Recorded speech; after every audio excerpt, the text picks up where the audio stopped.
Bismillahirrahmanirrahim. Assalamualaikum warahmatullahi wabarakatuh, and hello everyone.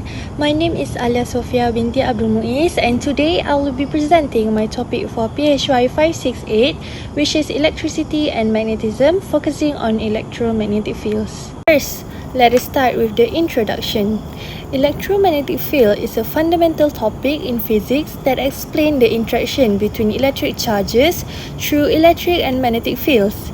It plays an important role in understanding many physical phenomena and modern technologies, such as electrical power systems, communication devices, and electronic equipment. Through the study of electromagnetic fields, the behavior of forces and energy transfer can be explained without direct contact between charges. Now, we move to vector analysis. In electromagnetics, we often deal with scalar and vector quantities. Scalar quantities only have magnitude, such as mass, energy, and electric potential, whereas vector quantities have both magnitude and direction. For example, force, electric field intensity, and current density. We also use unit vectors which have a magnitude of 1 and are used to represent direction only.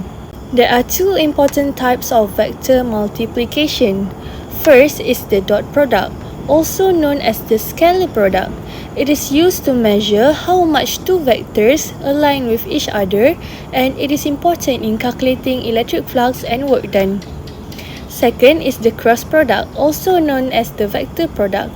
The resulting vector is perpendicular to the original vectors and is useful in determining direction in electromagnetic quantities. Next is the coordinate system. In electromagnetics, coordinate systems are used to describe the position and direction of fields in space. There are three main coordinate systems, which are Cartesian, cylindrical, and spherical.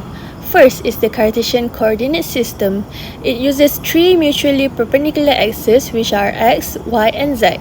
This system is suitable for rectangular or straight line geometries where field variations are linear. Second is the cylindrical coordinate system. It uses three variables, which are r, phi, and z. Here, r represents the radial distance from the origin, phi represents the angle around the z-axis, and z represents the height. This system is appropriate for circular or cylindrical symmetry such as wire, cable, and cylindrical conductors. Third is the spherical coordinate system. It uses r, theta, and phi as its variable.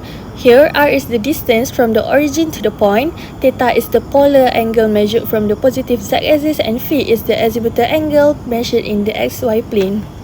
This coordinate system is best suited for spherical symmetry, such as point charges, spheres, or radial field distributions.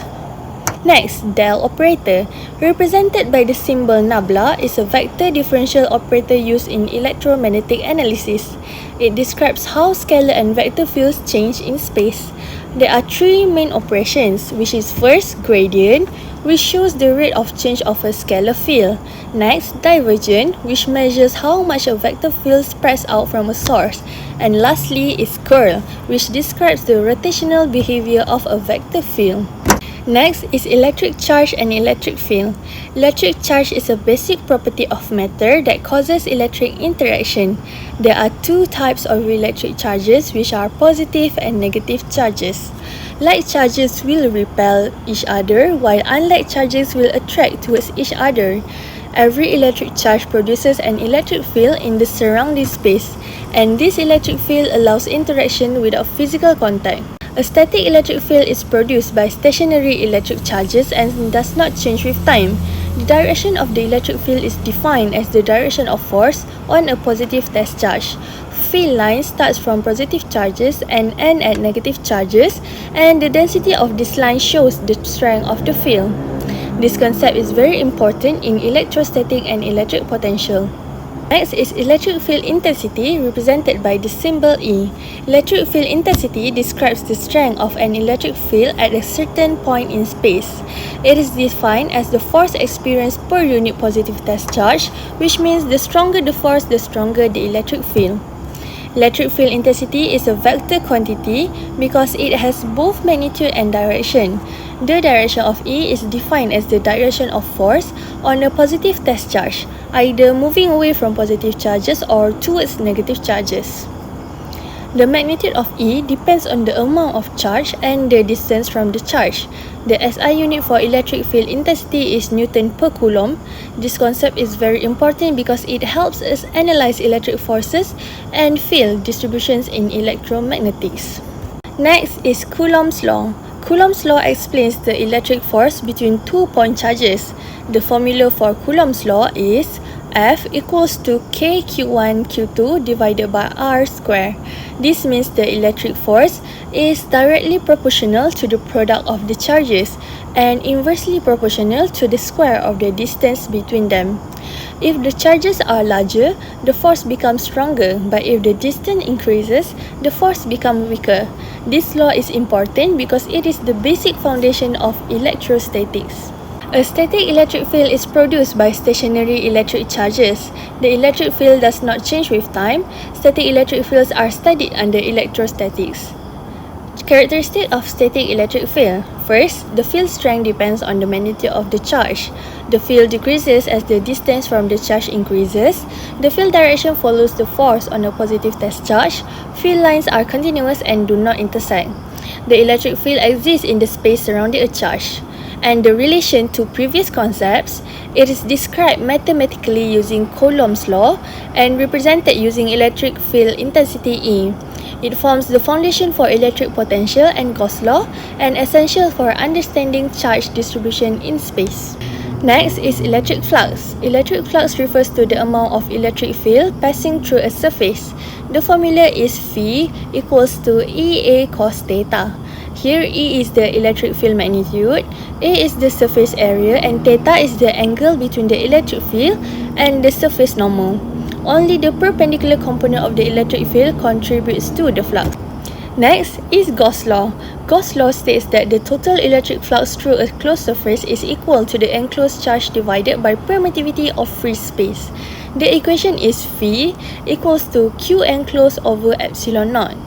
This law is very useful for symmetrical shapes such as spheres or cylinders because it simplifies electric field calculation. Next is current density represented by J.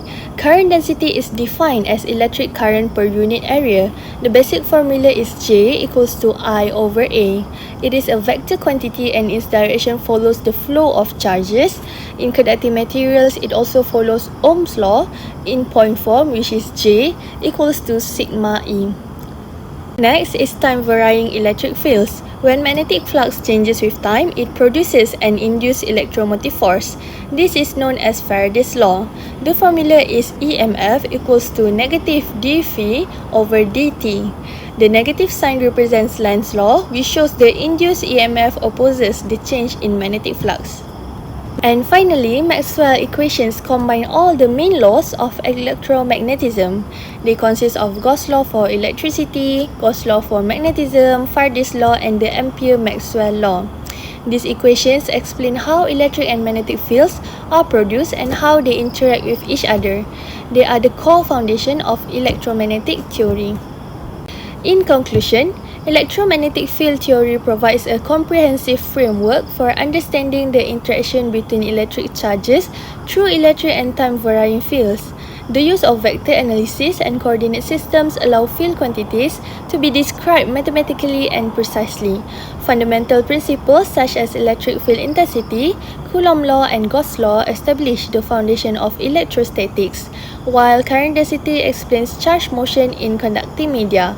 The introduction of time-varying fields leads to Maxwell equations, which unify the core laws of electromagnetism into a complete theoretical formulation. That's all from me. Thank you.